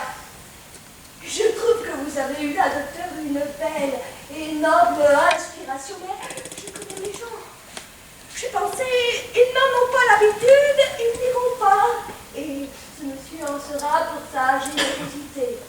Et je me suis dit, s'il voit qu'une dame ponce et les demoiselles Lampoumas n'hésitent pas à inaugurer les consultations gratuites, ils n'auront plus honte de s'y montrer, car mes moindres gestes sont observés et commentés, c'est bien naturel.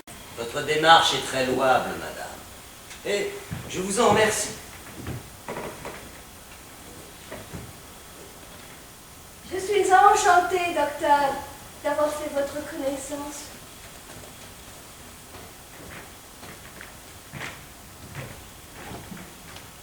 Vous savez que je suis réellement très tourmentée avec mes locataires et mes titres. Je passe des nuits sans dormir, c'est horriblement fatigant. Vous ne connaîtriez pas, docteur, un secret pour faire dormir? Il y a longtemps que vous souffrez d'insomnie. Très longtemps. Vous en aviez parlé au docteur Parpalet? Oui, plusieurs fois. Que vous a-t-il dit? De lire chaque soir 3 pages du Code civil. Oh, c'était une plaisanterie. Le docteur n'a jamais pris la chose au sérieux. Peut-être a-t-il eu tort, car il y a des cas d'insomnie dont la signification est d'une exceptionnelle gravité. Vraiment? L'un L'insomnie peut être due à un trouble essentiel de la circulation intracérébrale, particulièrement à une altération des vaisseaux dite en tuyaux de pipe. L'insomnie peut encore provenir d'une attaque profonde et continue de la substance grise par la névroglie. Ce doit être affreux. Expliquez-moi cela, docteur. Représentez-vous un crabe ou un poulpe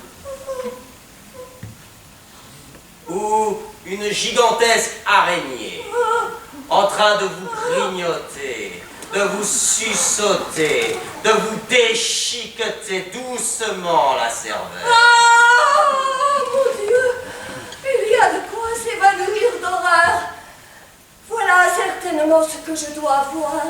Je le sens bien. Je vous en prie, docteur, tuez-moi tout de suite. Une piqûre. Une piqûre. Ou plutôt, ne m'abandonnez pas. Je me sens glisser au dernier degré de l'épouvante. Ce doit être absolument incurable et mortel. Non. Il y a un espoir de guérison? Oui, à la longue. Ne me trompez pas, docteur. Je veux savoir la vérité. Tout dépend de la régularité et de la durée du traitement. Mais de quoi peut-on guérir? De la chose en tuyau de pipe ou de l'araignée? Car je sens bien que c'est plutôt l'araignée. On peut guérir de l'un et de l'autre. Je n'oserais peut-être pas donner cet espoir à un malade ordinaire qui n'aurait ni le temps ni les moyens de se soigner suivant les méthodes les plus modernes. Avec vous, c'est différent. Oh, je serais une malade très docile, docteur. Soumise comme un petit chien. Je passerai partout où il le faudra. Surtout si ce n'est pas trop douloureux. Aucunement douloureux, puisque c'est à la radioactivité que l'on fait appel. La seule difficulté, c'est d'avoir la patience de poursuivre bien sagement la cure pendant 2 ou 3 années, et aussi d'avoir sous la main un médecin qui s'astreigne à une surveillance incessante du processus de guérison, à un calcul minutieux des doses radioactives, et à des visites presque quotidiennes. Moi, je ne manquerai pas de patience. Mais c'est vous, docteur, qui n'allez pas vouloir vous occuper de moi autant qu'il le faudrait. Vouloir, je ne demanderai pas mieux. Il s'agit de pouvoir. Vous demeurez loin? Mais non, à 2 pas. La maison qui est en face du toit public. J'essaierai de faire un bond tous les matins jusque chez vous. Ah, tant mieux. Tant Sauf mieux. le dimanche et le lundi à cause de ma consultation. Et qu'est-ce qu'il faut que je fasse tout de suite? Rentrez chez vous. Gardez la chambre. J'irai vous voir demain matin et je vous examinerai plus à fond.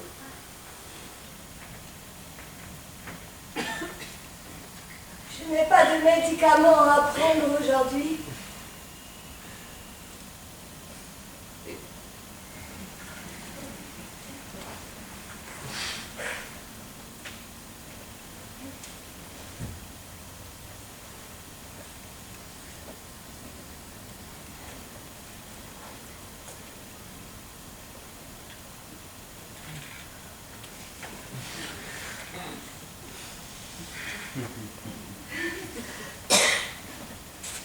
Passez chez Monsieur Mousquet et priez-le d'exécuter aussitôt cette première petite ordonnance.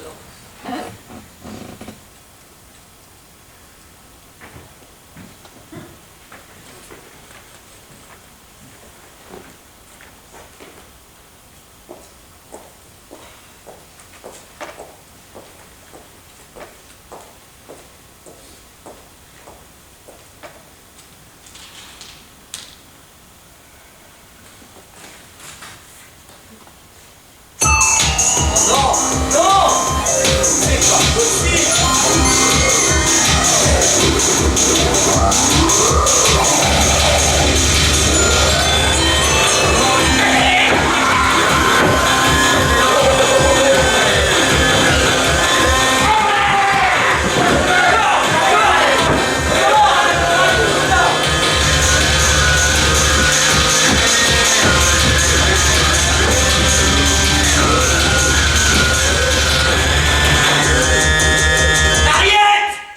bien annoncé que la consultation cessait à 11h30. Je leur ai dit. Mais s'ils veulent rester. Mais ils veulent rester. Bon, quelle est la première personne? Et lui! Lequel de vous deux? Tais-toi les deux! Vous n'allez pas passer ensemble? Si. Je ne puis pas vous recevoir tous les deux à la fois. Choisissez. D'abord, il me semble, je ne vous ai pas vu tantôt. Il y a des gens avant vous. Ah, ils nous ont cédé leur tour, demandez-leur. Ouais, nous deux! On va toujours ensemble! Ouais. Mais en paix! Vous, déshabillez-vous. Vous, asseyez-vous là.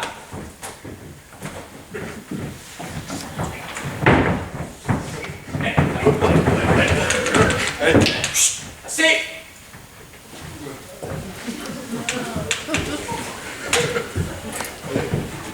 Tu que je me mette sur lui? Enlevez encore votre chemise. Ça suffit.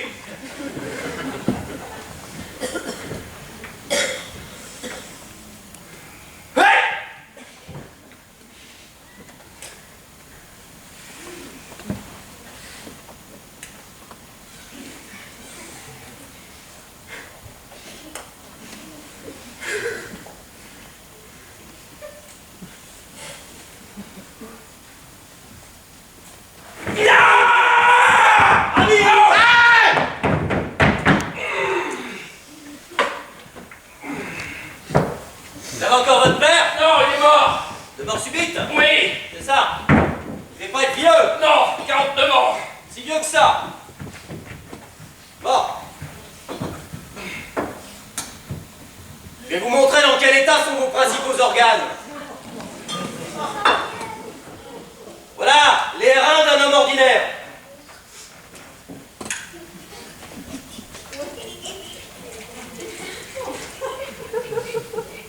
Voici les vôtres.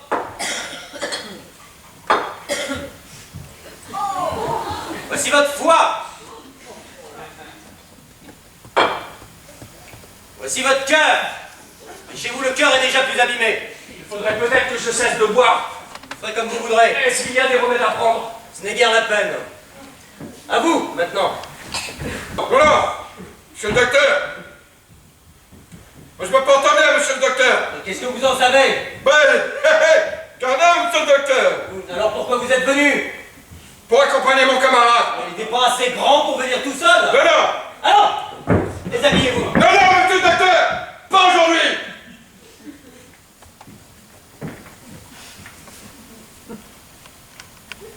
Mais je reviendrai!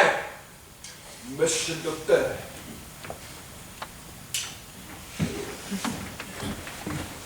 Allez!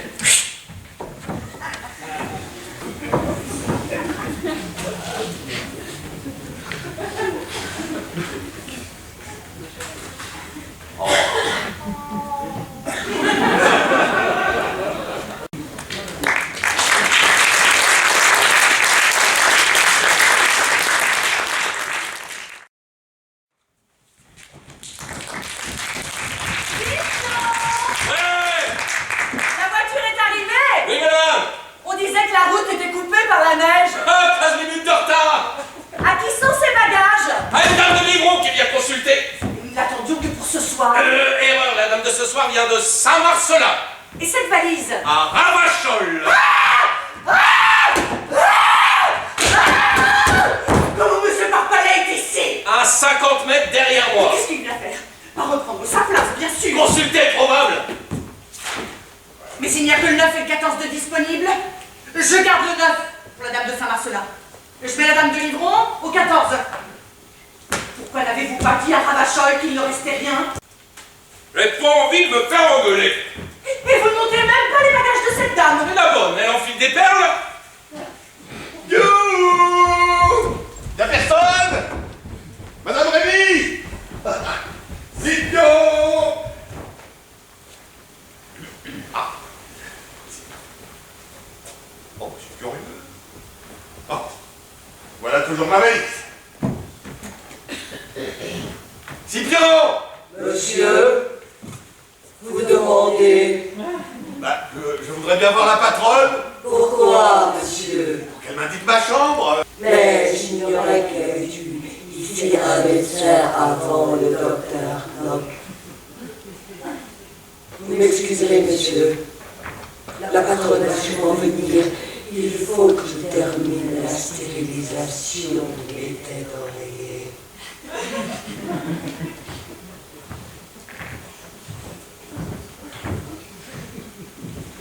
Cet hôtel a pris une physionomie singulière.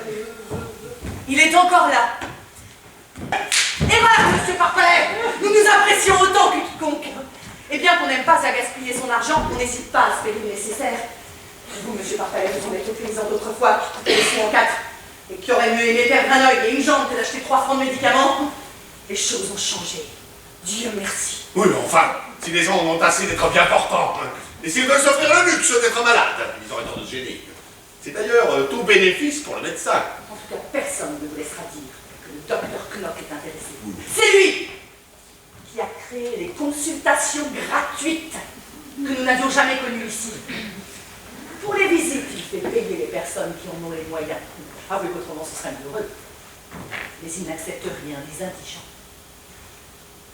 On le voit traverser tout le canton, dépenser 10 francs d'essence et s'arrêter avec sa belle voiture devant la cahute d'une pauvre vieille qui n'a même pas un fromage de chèvre à lui donner. Pour le rassurer, le docteur Knock a été jusqu'à lui analyser 3 fois ses excréments. D'ailleurs, voici monsieur Mousquet qui vient pour faire une prise de sang au 15 avec le docteur. Vous pourrez causer ensemble. Oh, et puis tiens, donnez-moi tout de même votre valise. Je vais essayer de vous trouver un coin. Le docteur n'est pas encore là?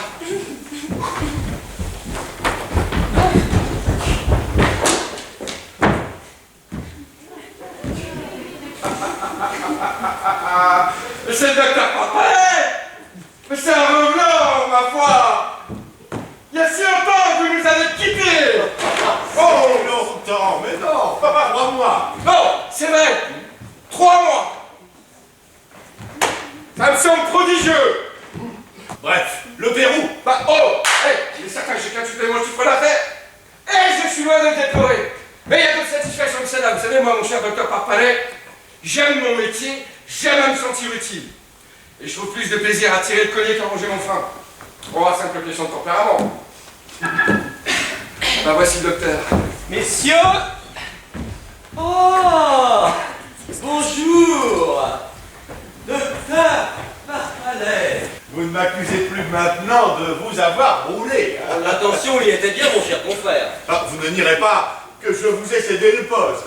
Et le poste valait quelque chose. Alors, vous auriez pu le laisser, nous nous serions à peine gênés l'un l'autre. Monsieur Mousquet vous a parlé de vos premiers résultats? On m'en a parlé. À titre tout à fait confidentiel, je puis vous communiquer quelques-uns des graphiques. Vous les rattacherez sans peine à notre conversation d'il y a 3 mois. Les consultations d'abord. Allez. Et cette courbe exprime les chiffres hebdomadaires. Nous partons de votre chiffre à vous que j'ignorais, mais que j'ai fixé approximativement à 5. 5 consultations par semaine. Bah, dites le double, hardiment, mon cher confrère. Soit. Voici mes chiffres à moi. Bien entendu, je ne compte pas les consultations gratuites du lundi. Mi-octobre, 37. Fin octobre, 90. Fin novembre, 128. Fin décembre, je n'ai pas encore fait de relevé, mais nous dépassons 150. D'ailleurs, faute de temps, je dois désormais sacrifier la courbe des consultations à celle des traitements. Par elle-même, la consultation ne m'intéresse qu'à demi. C'est un art un peu rudimentaire, une sorte de pêche au filet. Mais le traitement, c'est de la pisciculture. Pardonnez-moi, mon cher confrère, vos chiffres sont rigoureusement exacts. Rigoureusement.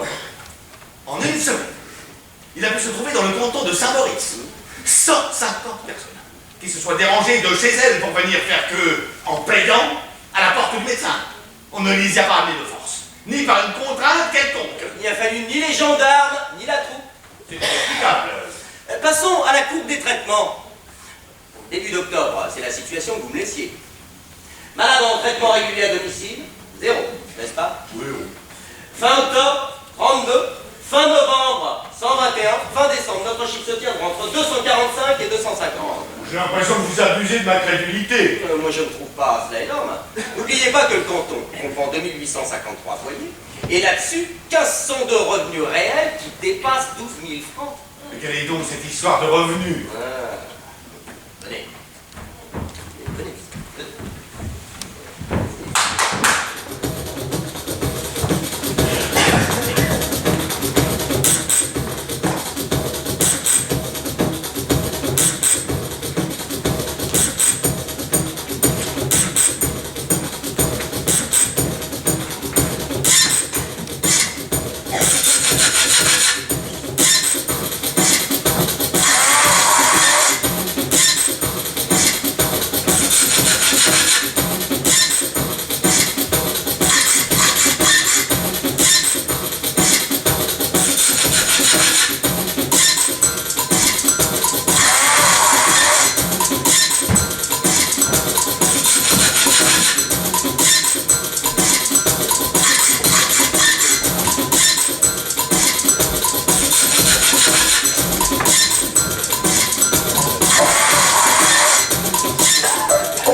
De revenus. Mais vous ne pouvez tout de même pas imposer la charge d'un malade en permanence à une famille dont le revenu n'atteint pas 12 000 francs.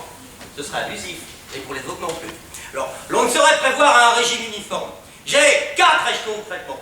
Le plus modeste, pour les revenus de 12 à 20 000, ne comporte qu'une visite par semaine et 50 francs environ de frais pharmaceutiques par mois. Mais alors au sommet, le traitement de luxe pour revenus supérieurs à 50 000 francs entraîne un minimum de 4 visites par semaine et de 300 francs par mois de frais divers. Rayon X, radium, massage électrique, analyse, médication courante, etc. etc. Mais comment connaissez-vous les revenus de vos clients? Pas par les agents du fisc, croyez-le. Et tant mieux pour moi. Alors que je dénombre 1500 de revenus supérieurs à 12 000 francs, le contrôleur de l'impôt en compte 17. Le plus gros de sa liste est de 20 000, le plus gros de la mienne de 120 000. Et nous ne concordons jamais. Bon, il faut réfléchir que lui travaille pour l'État. Mais vos sources à vous, vos informations, d'où viennent-elles? De bien des sources. C'est un très gros travail. Presque tout mon mois d'octobre y a passé et je révise constamment. Regardez, ceci. C'est joli, n'est-ce pas? On dirait une carte du canton. Mais que signifient tous ces points rouges? C'est la carte de la pénétration médicale. Chaque point rouge indique l'emplacement d'un malade régulier. Et il y a un mois, vous auriez vu ici une énorme tache grise, la tache de Chabrière. Plaît-il? Oui, du nom du hameau qui ont formé le centre. Mon effort des dernières semaines a principalement porté là-dessus. Bon, aujourd'hui, la tache n'a pas disparu, mais elle est morcelée, n'est-ce pas? On la remarque à peine. Même si j'essayais de vous cacher mon ahurissement, mon cher confrère, je n'y parviendrai pas. Je ne puis guère douter de vos résultats, ils me sont confirmés de plusieurs côtés. Vous êtes un homme étonnant.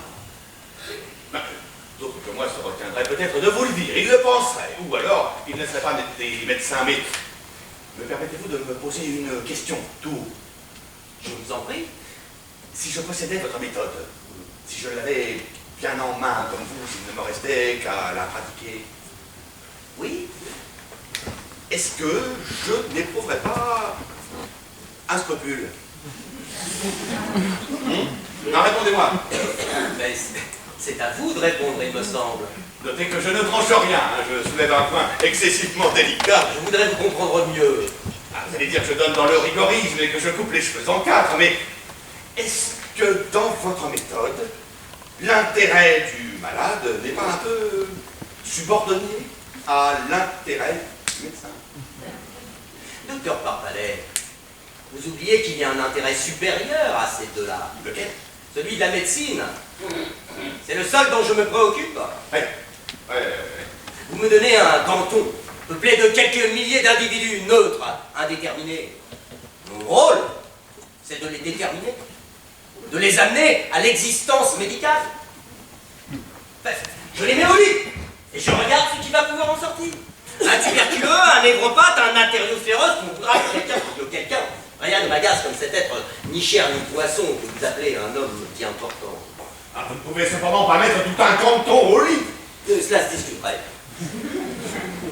Car j'ai connu, moi, 5 personnes de la même famille, malades tout à la fois, au lit tout à la fois, et qui se débrouillaient fort bien. Oh, votre objection me fait penser à ces fameux économistes qui prétendaient qu'une grande guerre moderne ne pourrait pas durer plus de 6 semaines.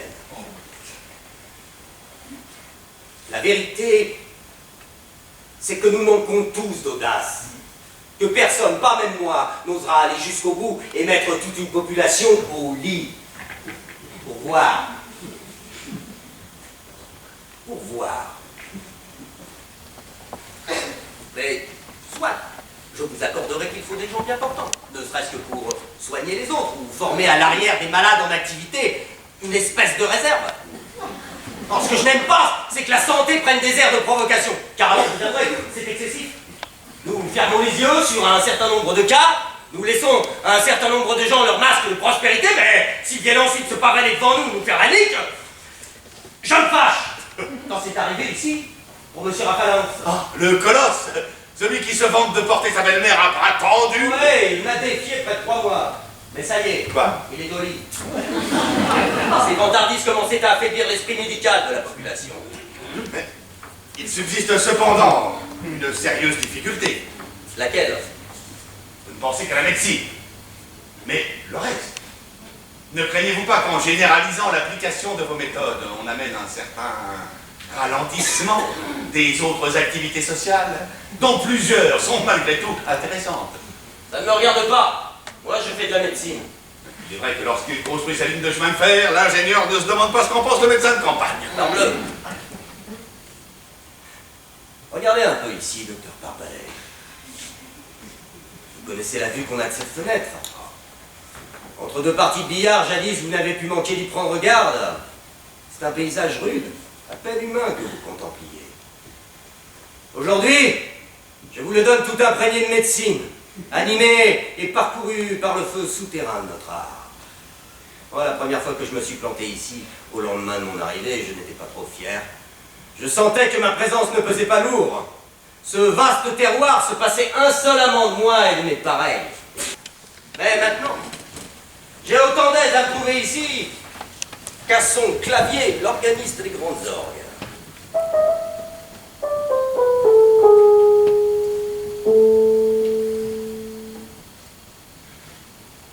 Dans 250 de ces maisons, il y a 250 chambres où quelqu'un professe la médecine, 250 lits où un corps étendu témoigne que la vie a un sens, et grâce à moi, un sens médical.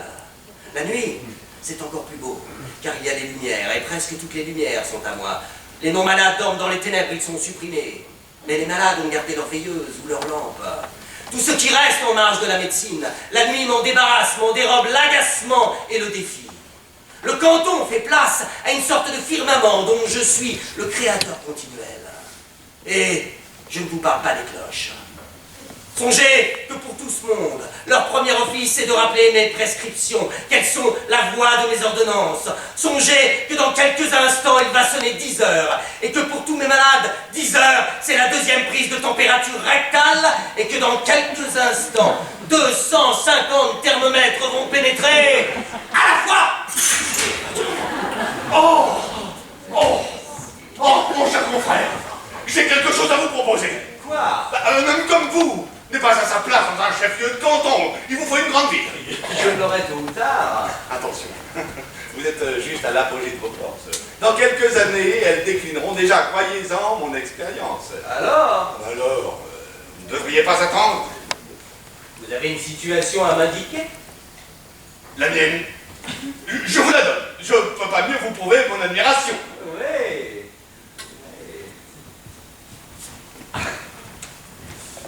Mais vous, qu'est-ce que vous viendriez? Moi, vous contenterez de nouveau de Saint-Maurice. Oui. Et je vais plus loin. Les quelques milliers de francs que vous me devez, hop, hop, hop, hop, je vous en fais cadeau. Oui, au fond, Vous n'êtes pas si bête qu'on veut bien le dire. Comment cela? Vous produisez peu, mais vous savez acheter et vendre. Ce sont les qualités du commerçant. Mais je vous assure que... Vous êtes même en l'espèce assez bon psychologue. Vous devinez que je ne tiens plus à l'argent dès l'instant que j'en gagne beaucoup et que la pénétration médicale d'un ou deux quartiers de Lyon m'aurait vite fait oublier mes graphiques de Saint-Maurice. Oh, je n'ai pas l'intention de vieillir ici. Mais de là à me jeter sur la première occasion venue. Ah, approchez-vous, cher ami. Savez-vous ce que me propose le docteur Parpalet? Un échange de poste. J'irai le remplacer à Lyon, il reviendrait ici. C'est une plaisanterie. Pas du tout. Une offre très sérieuse. Les bras m'en tombent. Mais naturellement, vous refusez. Pourquoi le docteur Knock refuserait-il? Parce que, quand en échange d'un hammerless de 2000 francs, on leur offre un pistolet à air comprimé Eureka, les gens qui ne sont pas fous ont l'habitude de refuser. Tiens, vous pourriez aussi proposer au docteur un troc d'automobile. Je vous prie de croire que je possède à Lyon une clientèle de premier ordre. J'ai succédé au docteur Merlu, qui avait une grosse réputation. Oui, mais il y a 3 mois de ça. Et en 3 mois, on a fait du chemin. Et encore plus à la descente qu'à la montée.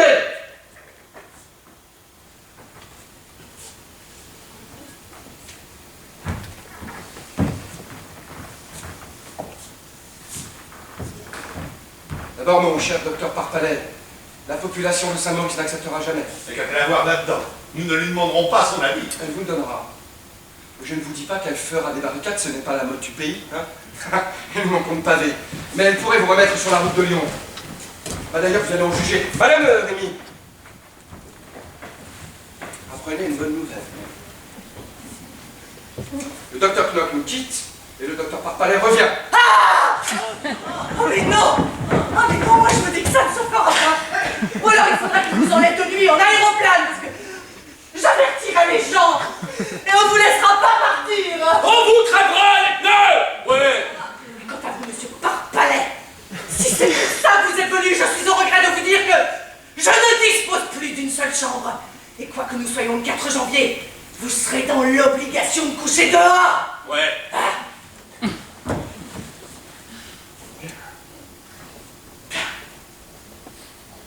L'attitude de ces gens envers un homme qui leur a consacré 25 ans, ça dit. C'est un scandale. Puisqu'il ne reste plus de place à Saint-Maurice que pour le charlatanisme, je préfère gagner honnêtement mon pain à Lyon. Honnêtement, et d'ailleurs largement. Si j'avais un instant souhaité reprendre mon ancien poste, c'était, je l'avoue, à cause de la santé de ma femme, qui ne s'habitue pas avec de la grande ville. Bon, nous réglerons deux affaires le plus tôt possible. Je repars ce soir. Vous ne nous ferez pas cet affront, mon cher confrère.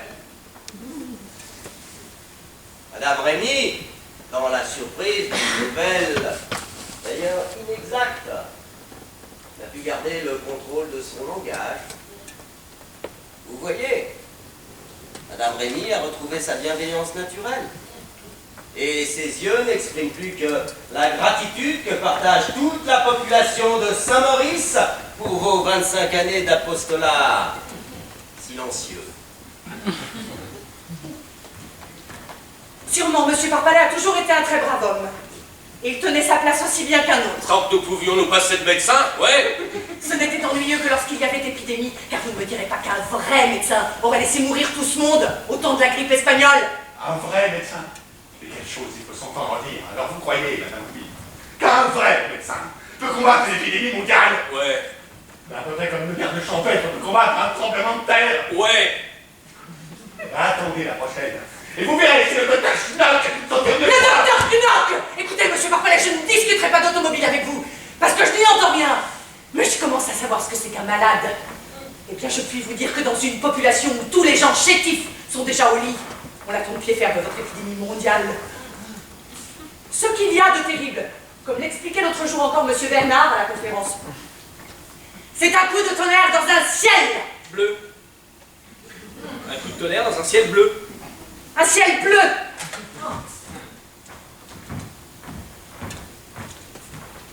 Mon cher docteur Parpalet, je ne vous conseille pas de soulever ici les controverses de cet ordre. L'esprit pharmacomédical court les rues, les notions abondent, et le premier venu vous tiendra tête. Ne nous égarons pas dans des querelles d'école. Madame Rémy, docteur Parpalet peuvent différer de conception et garder néanmoins les rapports les plus courtois. Vous avez bien une chambre pour le docteur. Je n'en ai pas. Vous savez que nous arrivons à peine à loger les malades. Si un malade se présentait, je réussirais peut-être à le caser en faisant l'impossible. Parce que c'est mon devoir. Si je vous disais que le docteur n'est pas en état de repartir dès cet après-midi, et que, médicalement parlant, un repos d'une journée au moins lui serait nécessaire. Ah, ce serait autre chose. Mais Monsieur Parpalet n'est pas venu consulter. Serait-il venu consulter que la discrétion professionnelle m'empêcherait peut-être de le déclarer publiquement? Mais qu'allez-vous chercher là, mon cher confrère? Je repars ce soir et... Cher confrère, je vous parle très sérieusement. Un repos de 24 heures vous est indispensable. Je déconseille le départ aujourd'hui. Et au besoin, je m'y oppose. Bien, bien, docteur, je ne savais pas. Monsieur Parpalet aura un lit, vous pouvez être tranquille. Faudra-t-il prendre sa température? Ouais. Nous reposerons de cela tout à l'heure.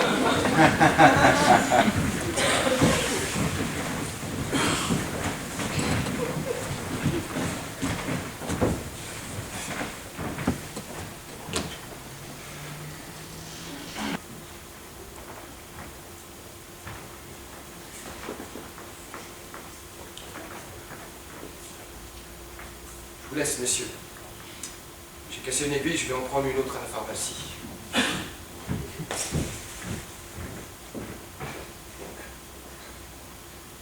Dites donc, c'est une plaisanterie.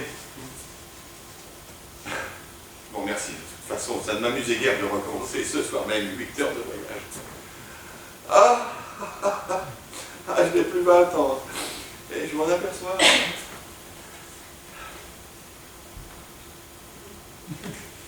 C'est admirable que vous gardez votre sérieux. Tantôt vous avez eu un air pour me dire ça.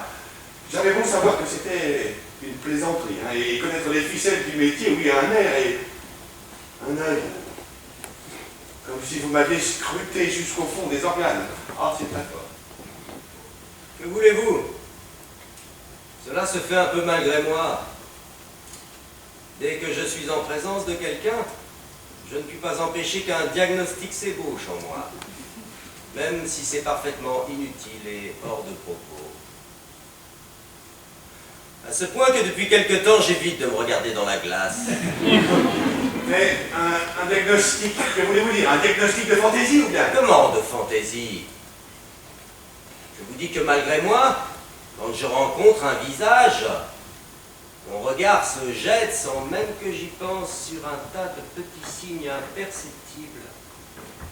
La peau, la sclérotique, les pupilles, les capillaires, l'allure du souffle, le poil, que sais-je encore. Et mon appareil à construire des diagnostics fonctionne tout seul. Il faudra que je me surveille, car cela devient idiot. Mais c'est que... Permettez, hein, j'insiste d'une manière un peu ridicule, mais j'ai bien raison. Quand vous m'avez dit que j'avais besoin d'une journée de repos, était-ce par simple jeu ou bien? Non, encore une fois, si j'insiste, c'est que cela répond à certaines préoccupations que je puis avoir. Je ne suis pas sans avoir observé sur moi-même telle ou telle chose, quelque part, et ne fût-ce qu'au point de vue purement théorique. Et j'aurais été très curieux de savoir si mes propres observations coïncident avec l'espèce de diagnostic involontaire dont vous parlez. Mon cher confrère, laissons cela pour l'instant. 10 heures sonnent. Il faut que je fasse ma tournée. Nous déjeunerons ensemble si vous voulez bien me donner cette marque d'amitié. Pour ce qui est de votre état de santé et des décisions qu'il comporte peut-être, c'est dans mon cabinet cet après-midi que nous en parlerons plus à loisir.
par paquet, vieilles photos, cartes postales, ce que je garde en moi, et en plus quelques balles, des souvenirs ancrés, ce dont je me souviens.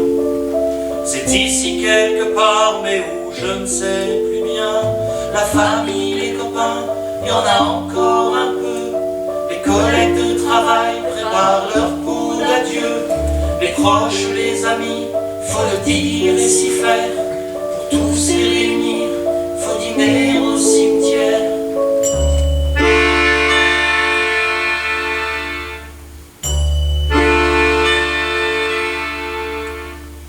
Il y a sur ma maison des fissures qui m'inquiètent et de la mauvaise herbe qui menace mes courgettes.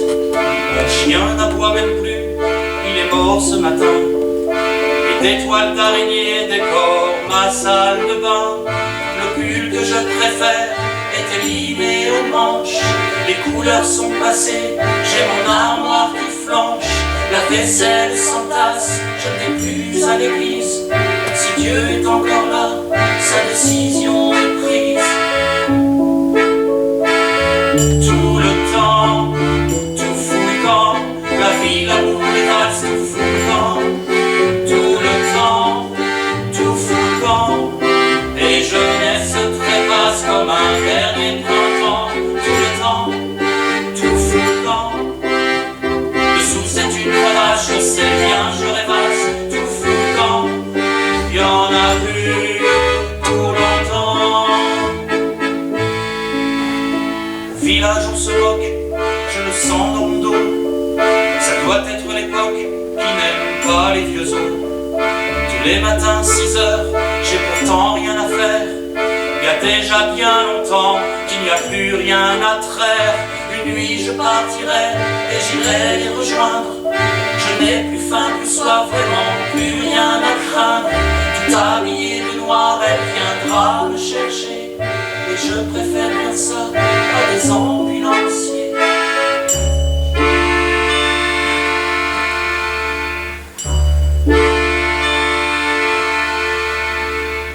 C'est l'hiver partout, je vous jure que j'ai froid. Dans le miroir, quelqu'un qui ne me ressemble pas me sourit, c'est étrange, je ne vois plus mes mains. Elles sont comme attachées et je ne sens plus rien. Le vent caresse enfin ce qui reste de mes cheveux. Je sens que je décolle, que je m'endors un peu. Je vais me reposer et m'offrir des vacances avec les oubliés du fin fond de ma France.